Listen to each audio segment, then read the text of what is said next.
características do vírus SARS-CoV-2. Em dezembro de 2019, a OMS foi informada sobre o aparecimento de casos de pneumonia de causa desconhecida em Wuhan, na província de Hubei, na China. Inicialmente, os casos foram vinculados ao mercado atacadista de frutos do mar, embora muitos dos 41 casos iniciais negaram a exposição ao mercado.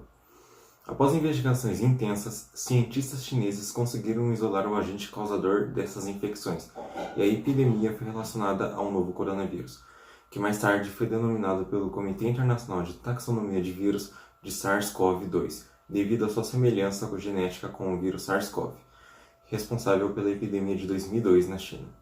Os coronavírus são uma grande família de vírus que podem infectar humanos e outras espécies animais, como camelos, gado, gatos e morcego.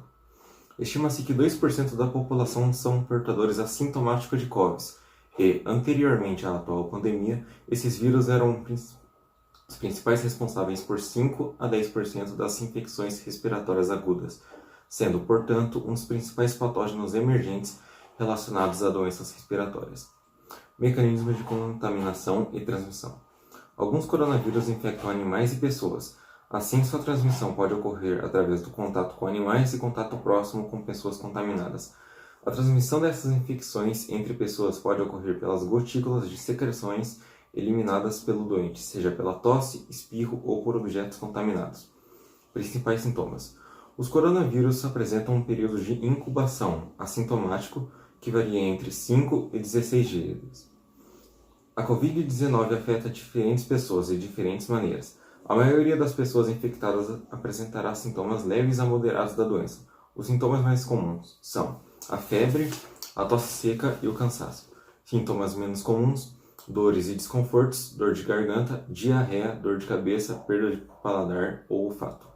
Sintomas graves: dificuldade de respirar ou falta de ar, dor ou pressão no peito, perda de fala ou movimento. Medidas de prevenção. A prevenção contra as infecções por coronavírus pode ser realizada por meio de cuidados como evitar contato próximo com pessoas que estejam doentes, higienizar as mãos com frequência, cobrir a boca e o nariz ao tossir e espirrar, não compartilhar objetos de uso pessoal como copos e talheres, manter os ambientes bem arejados, evitar viajar para locais onde estejam ocorrendo surtos dessa doença. O processo de ocupação do território brasileiro não ocorreu de maneira uniforme, devido ao fato de que o país era utilizado por Portugal como forma de explorar recursos naturais, principalmente o pau-brasil. Através disso, percebe o desprovimento de interesse em povoar o novo território, visto que o foco principal do país lusitano na época era a África e a Ásia. Dessa maneira, fica evidente que não surgiram grandes centros urbanos. O que surgiu foram algumas vilas que se concentraram principalmente na região Nordeste. Após algum tempo, Portugal se motiva a colonizar o Brasil devido ao medo de perder o território para invasões e contrabandos, crise do comércio de especiarias na África e na Ásia, e aumento dos gastos e esperança de encontrar metais preciosos. Em 1530, na expedição de Martim Afonso de Souza, começa o início da ocupação e colonização do território brasileiro. No século XVI, o principal produto brasileiro era o açúcar, fato que favoreceu a ocupação somente da região litorânea do país. Após passar alguns anos devido ao surgimento de novas atividades econômicas, começa a ocorrer o processo de interiorização. A partir de agora, iremos elencar os motivos que favoreceram a ocupação das 5 regiões do Brasil. Nordeste. O Nordeste brasileiro representa a primeira zona de povoamento criada pelos conquistadores portugueses, que iniciaram a colonização a partir do litoral nordestino, que favorecia a ocupação em razão da presença de melhores condições naturais, como uma porção litorânea vastamente recortada, ideal para navegação de cabotagem, e o relevo plano, próximo ao mar. O cultivo de cana-de-açúcar, baseado no sistema colônia-metrópole, estruturou o comércio e o desenvolvimento das cidades nordestinas, principalmente na zona litorânea, atualmente conhecida como Zona da Mata. A economia açucareira norteou outras atividades, como a criação de gado, sendo que esta atividade acabou por se expandir para as áreas do sertão. Constituindo a base de sua economia durante quase 3 séculos, a região do Nordeste concentrou a maior parte da população e grande parte das riquezas do Brasil. A pecuária extensiva foi responsável ainda no século XVII pelo início da interiorização da ocupação do Nordeste. Norte. A região norte do Brasil tem como principal característica a presença da Amazônia, com sua combinação de florestas, rios caudalosos e grande biodiversidade, o que a torna uma área única em todo o planeta.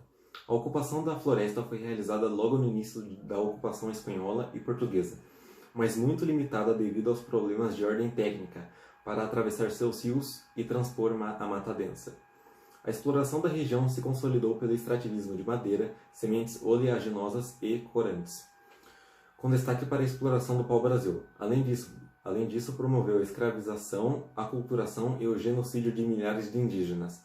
Após o Tratado de Madrid, em 1750, acordo que substituiu o Tratado de Tordesilhas no sentido de dividir os territórios que pertenciam a espanhóis e portugueses, Portugal intensificou a ocupação das terras amazônicas com a criação da Companhia Geral do Comércio do Grão-Pará e Maranhão, no intuito de organizar a produção de drogas do sertão, realizada na região e comercializada com a Europa. Durante o século XIX, teve início na região norte o ciclo da borracha. O látex extraído da seringueira sempre foi de conhecimento dos índios, que o utilizavam para a confecção de combustíveis e tochas. Centro-Oeste.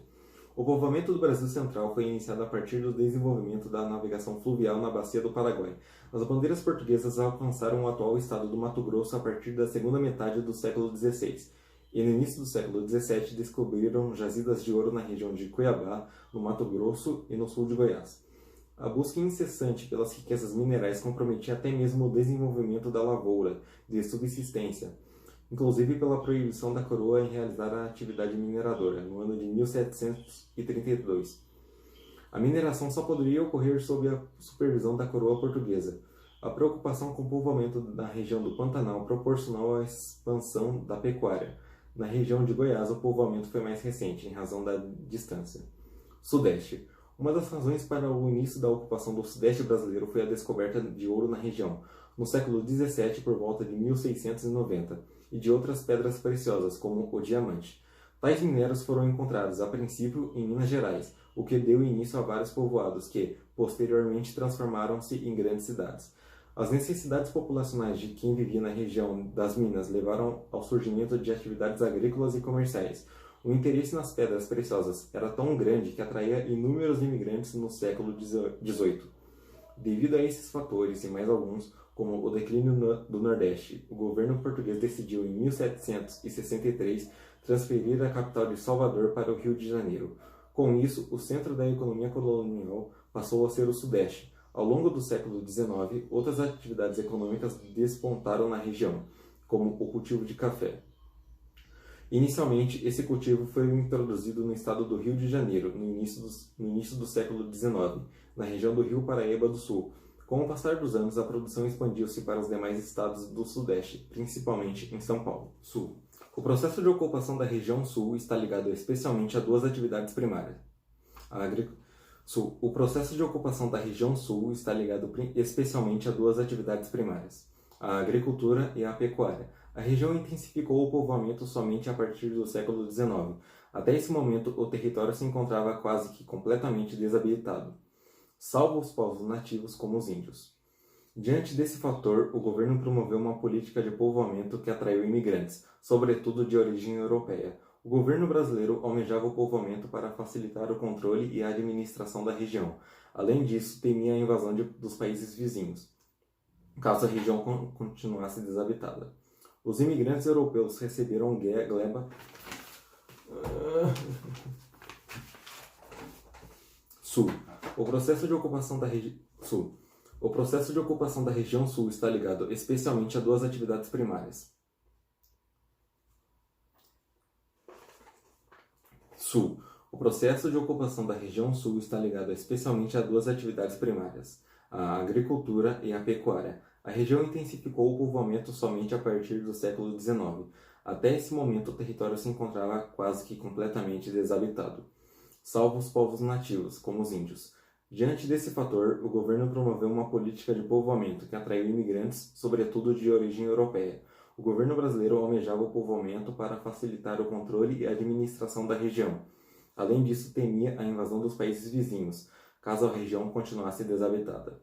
Os imigrantes europeus receberam glebas de terra do governo brasileiro, formando assim colônias agrícolas, nas quais desenvolviam agricultura e pecuária. A partir das colônias agrícolas surgiram povoados e cidades, algumas delas de expressão como Blumenau e Itajaí, incluindo ainda São Leopoldo e Novo Hamburgo, fato que aconteceu em colônias italianas que deram origem a Criciúma e Caxias do Sul.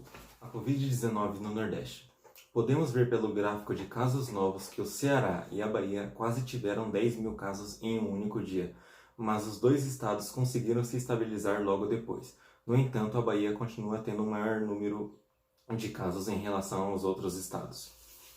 Quanto ao gráfico geral, podemos ver que de abril para maio houve um crescimento significativo, passando de cerca de 35 mil casos para 150 mil. De maio para junho, uma nova alta, passando de 150 mil para 300 mil. Já de junho para julho, houve um maior controle no número de casos.